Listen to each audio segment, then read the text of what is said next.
Close your eyes for 5 seconds and try to picture $1 trillion. Not a number on a screen, not a string of zeros. Actually try to see it. If you're like almost everyone who has ever attempted this, you couldn't do it. And that's not a failure on your part. It's a feature of your brain. Humans evolved to track small quantities.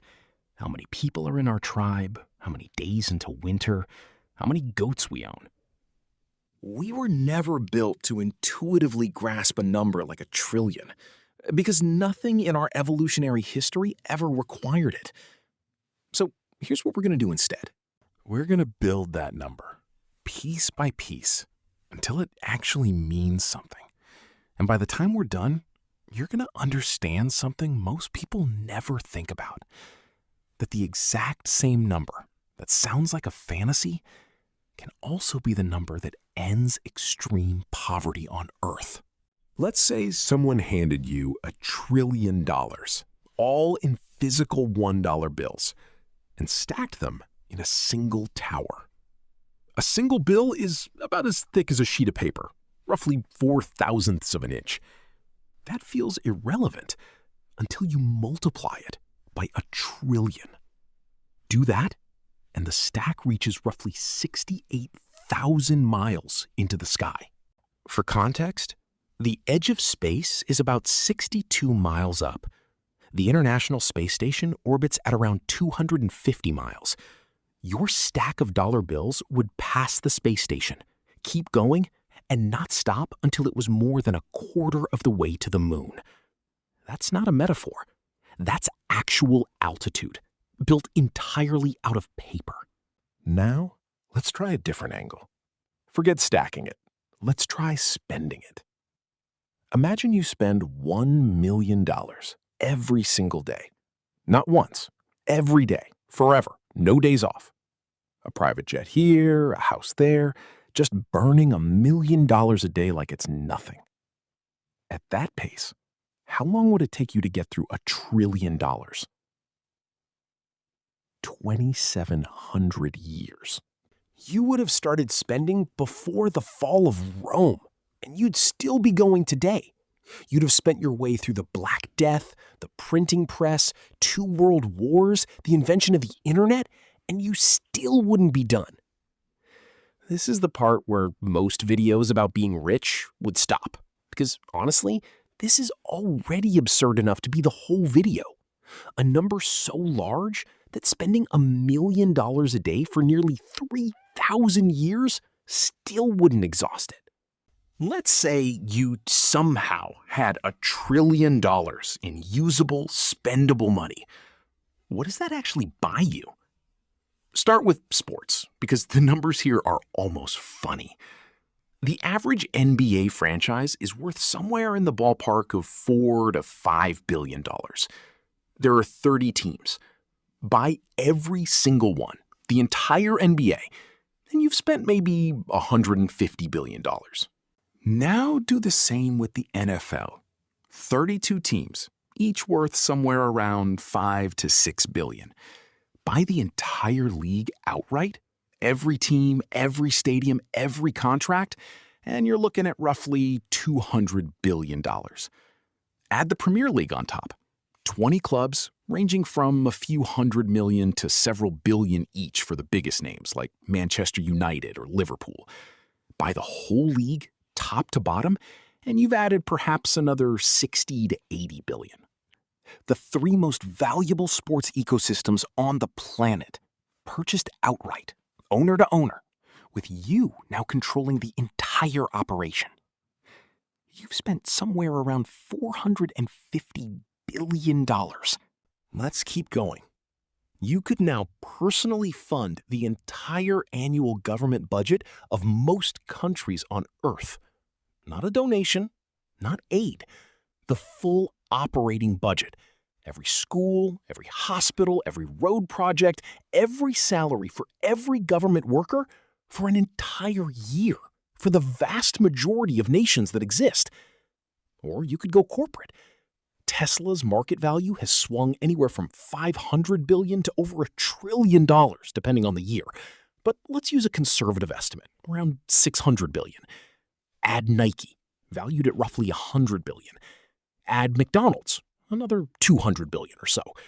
Buy all three outright, Tesla, Nike, and McDonald's, and depending on the exact moment you're buying, you might still have room left in your trillion.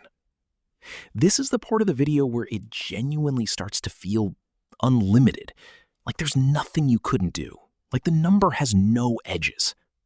And then you try to actually use it, and you discover the edges were there the whole time. You just couldn't see them yet. Here's the part nobody tells you in the fantasy version of this video. You cannot simply keep $1 trillion in a bank account. Not because the bank doesn't want your money, obviously they would love to have it, but because no bank on earth has the liquidity to actually hold that much cash and still function as a bank. Banks make money by lending out the money you deposit. They keep a fraction on hand and lend the rest to other people, other businesses, other banks. If you deposited $1 trillion into a single account, you would single-handedly destabilize the entire financial system that bank operates within. Regulators would be on the phone before your card finished printing. So cash isn't really an option at this scale, which means your $1 trillion has to exist as something else, usually as ownership, shares in companies, real estate, assets, things that are worth $1 trillion on paper, but that aren't $1 trillion sitting anywhere waiting to be spent. And this is exactly the situation Elon Musk has actually been in. At his wealthiest, the overwhelming majority of his net worth wasn't cash. It was Tesla stock, shares he owned multiplied by whatever price the market happened to be putting on Tesla that day. Which sounds fine, until you ask the obvious follow-up question. What happens if he tries to sell it? Here's the part that breaks people's intuition. You'd think selling stock is simple. You click a button, shares change hands, you get cash. And for small amounts, that's exactly how it works. But Musk's Tesla stake, at its peak, was worth tens of billions of dollars. If he tried to sell a meaningful chunk of it all at once, here's what would actually happen. The sheer size of that sale would flood the market with shares. Suddenly, there's far more Tesla stock available to buy than there are buyers who want it at the current price. Basic economics kicks in. When supply massively outpaces demand, the price falls. So the very act of trying to cash out crashes the value of what you're cashing out. Musk selling $10 billion of Tesla stock doesn't get him $10 billion. It gets him less, because his own selling pushed the price down while he was still selling. The more he sells, the worse the price gets, the less the remaining shares are worth, including the shares he hasn't sold yet. This is sometimes called the difference between paper wealth and liquid wealth, and it's the single most misunderstood concept in any conversation about extreme riches.